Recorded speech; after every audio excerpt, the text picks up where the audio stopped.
नमस्कार जी। सत्साहिब जी। क्या नाम लिखती हैं आप? रेणुदासी। रेणुदासी, आप कहाँ से आई हैं? मैं पानीपत से आई हूँ। आप पानीपत से आई हैं। आप ये बताइए कि यहाँ पर जो संत रामपाल जी महाराज जी का जो कार्यक्रम चल रहा है, यहाँ पर आप आई हैं तो आपने भी संत रामपाल जी महाराज जी से नाम दीक्षा ले रखी है? जी, ले रखी है। तो आप ये बताइए कि आपकी जो एजुकेशन है, जो पढ़ाई है, आपकी कहाँ तक है? मैं बीए कर ली। MBA कर रही हैं, तो ये BA कर रही हैं, चलिए ठीक है, आप BA कर रही हैं, तो आप ये बताइए कि आप पढ़ाई पे ना ध्यान देके और इस भक्ति मार्ग में आप उतर आई हैं, तो आपकी पढ़ाई में क्या असर पड़ेगा?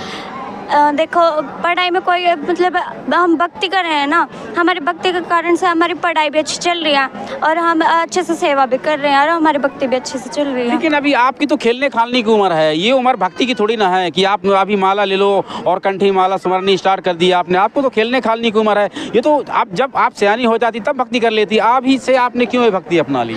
ऐसा कुछ नहीं होता। भक्ति लोग कहते हैं कि भक्ति बुढ़ापे में करनी चाहिए, ये तो खेलने कूदने की उम्र होती है। अगर बुढ़ापे से पहले हमारी पर्ची कट गई तो अब हमें ना भक्ति स्टार्टिंग से कर लेनी चाहिए ताकि हम आगे जाके हमारे अच्छे से दिन कटे।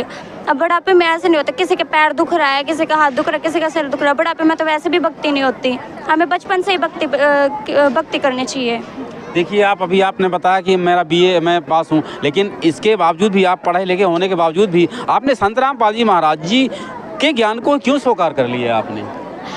परमात्मा वेदों जो हमारे वेदों में है, हमारे शास्त्रों में, उनके अनुसार भक्ति दी है, उनके अनुसार हमें ज्ञान सुनाते हैं, इसलिए हमने स्वीकार किया है। तो भाई, आपके भी तो गांव के आसपास भी बहुत बड़े बड़े ज्ञानी संत मुनि महात्मा हैं, वो भी तो ज्ञान देते हैं, वो भी तो वेद शास्त्र ही पढ़ के ही ज्ञान देते हैं, उनको आप गुरु बना लेती, इतनी दूर क्यों चल कर आई हैं आप? मैं बंदी छोड़ने में छोटी सी ले ली थी, मैंने किसी का ज्ञान नहीं सुना, बस संत रामपाल जी महाराज का ही सुना है। अच्छा। हाँ जी, मैं बचपन में मैंने नाम दीक्षा ले ली थी, मतलब मेरे जब तक मैं शोध में आई हूँ अपने।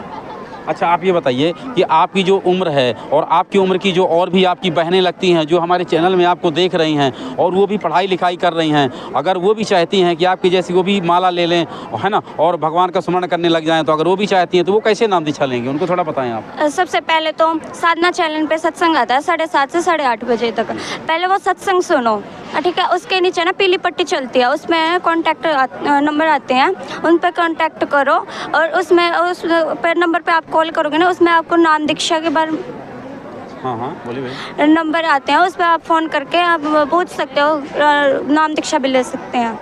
अच्छा, आपने जो ये नंबर बताया और आपने जो सिचुएशन बताई कि ये इनके द्वारा जो है लोग जुड़ सकते हैं, लेकिन वो लोग क्यों जुड़ें? आप जो बोल रही हैं तो आपको कोई लाभ मिला है तब ना वो लोग जुड़ेंगे, तो अगर आपको कोई लाभ मिला हो तो बताएं आप लाभ, तो उस लाभ को सुनकर हो सकता है उनकी भी इच्छा पड़े कि हम भी भक्ति करें। हाँ जी, मैंने संत रामपाल जी महाराज की दीक्षा ली है, जब से हमें लाभ ही लाभ मिल रहे हैं। सबसे पहले बताऊंगी कि मैं ज़्यादा बीमार रहती थी, मेरा महीने में मैं हमेशा बुखार रहता था, मेरा टाइफाइड हो जाता, कभी भी मतलब ज़्यादा फीवर रहता था। बंदी छोड़ने सबसे पहले तो ये काम किया, मेरा फीवर ठीक किया, टाइफाइड भी अब मेरा बिल्कुल आराम हो गया, अब कभी टाइफाइड भी नहीं होता। और दूसरा लाभ ये हुआ है, मेरे रोज से ब्लीडिंग होती है जिसे नक्शीरी बोलते हैं हमारे यहाँ पे, और कभी भी आ जाती थी, किसी भी टाइम में, और रुकती भी नहीं थी वो। तो संत रामपाल जी महाराज से मैंने प्रार्थना की थी और गुरुजी ने मेरे तुरंत आराम कर दिया, उस दिन के बाद मेरा नक्शीरी भी नहीं आती।